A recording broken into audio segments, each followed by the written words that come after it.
You were second inside? Yes. How soon, how quickly were you in there? So I went in one door and heard that we contacted a party out back, went to help with that, and saw they were taking him into custody and that our guys were set up on a different door. And I just happened to be one of the guys with a rifle and got towards the front and, you know, talked to somebody and basically said, hey, I got a rifle, why don't you step back because I've got a better weapon. They stepped back and it was within a couple of seconds that myself and Jimmy and a couple others were like, okay, we need to get inside. And we made a quick count and said, okay, we got enough parties, and made entry and get in there. And the first thing I see is John Gonzo up on the stands, and that's kind of went from there. Was the thought, it's just originally that first thought is, if there's somebody else, we got to find out if there's somebody else out there. Yeah, we didn't know how many people were tied to this. I mean, we knew we had one. In that area, we had typically a lot of gang activity, so, you know, it didn't know who was involved, how many people. It hadn't really set in the scale of what was going on. We just thought we were looking for, you know, kind of our more typical shootings, not, you know, this. And then when does it sink in that this isn't just like a typical? My first was when we got to the back door, I looked down and saw a rifle sitting by the back door.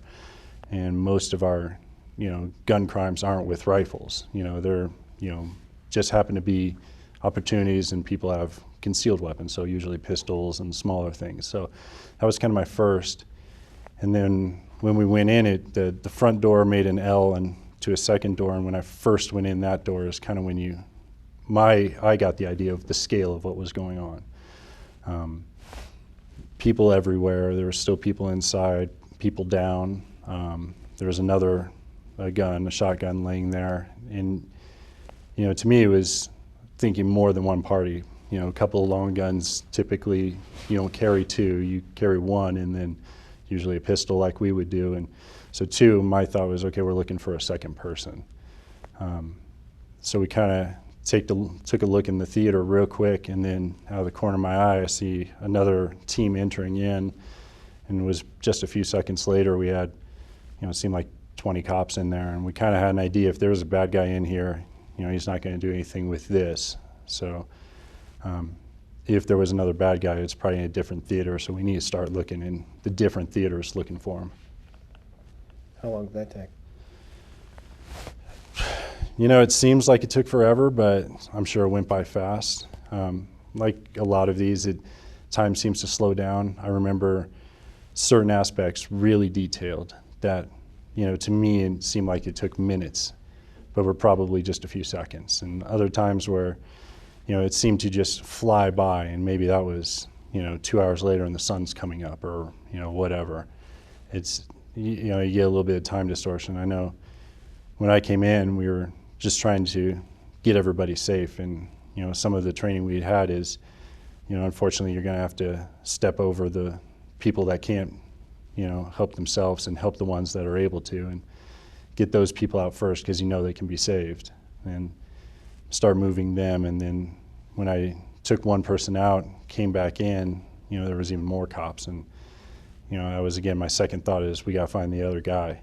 Start looking around. So I went outside to the front lobby, and there were some other officers, sergeants kind of directing, okay, I need 2 people to clear this, I need this, people here, people there. And just grab the next person who was there with you and go do what you need to do.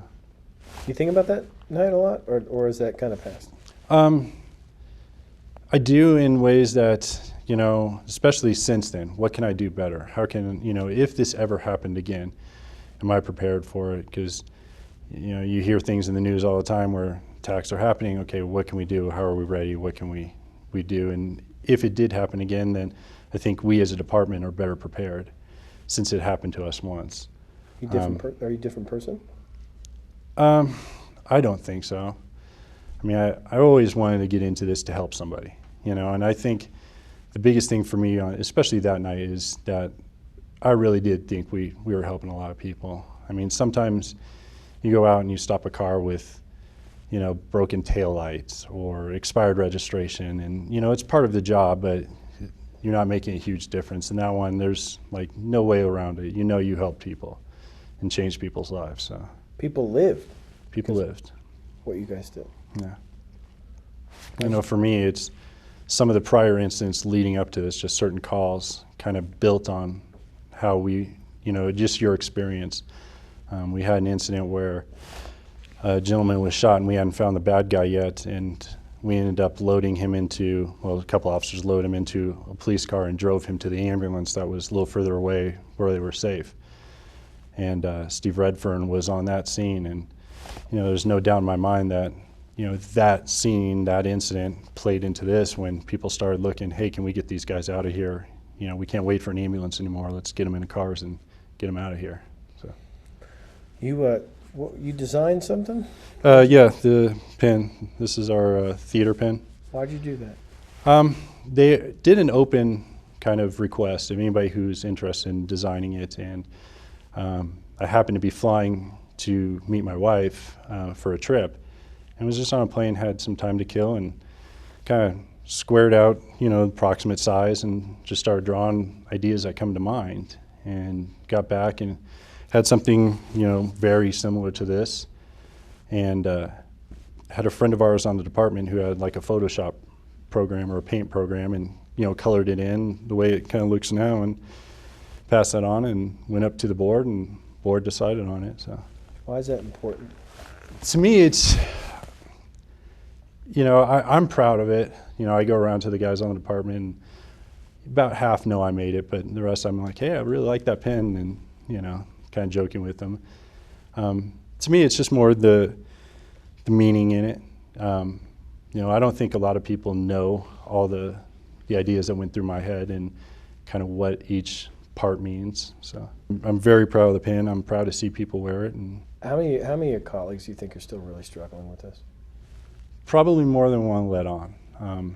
You know, we're a profession where we take care of ourselves first and then take care of everybody else. And there's a lot of people who probably, even with the anniversaries, don't even think about it until something comes up. You know, an anniversary and the emails through the department about, you know, the first responders from that night getting together and do kind of our annual tradition and meet up.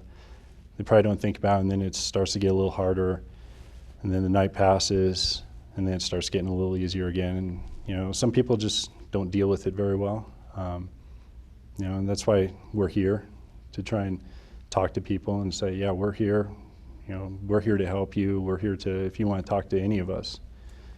You know, You've been that shoulder, I bet, for some people. For some, yeah. I mean, I fared fairly, or I'm dealing with it fairly well, as well as to be expected. And I know other people aren't, and I don't know why I'm doing better than others, or why other people are doing worse, or why they're still struggling. I just know that I'm okay right now, and you know, maybe something, you know, actually going into the theater may trigger something, or you know, since it's been revamped, I know driving by, you think about it a little bit, but you know, the people who need a little extra hand, you know, come talk to me, and you know, a lot of the guys that were here today, we talk, you know, we'll run into each other occasionally, once every few months, and it's just kind of that, you know, every once in a while, you still doing all right? Yeah, I'm doing okay. Just kind of go from there.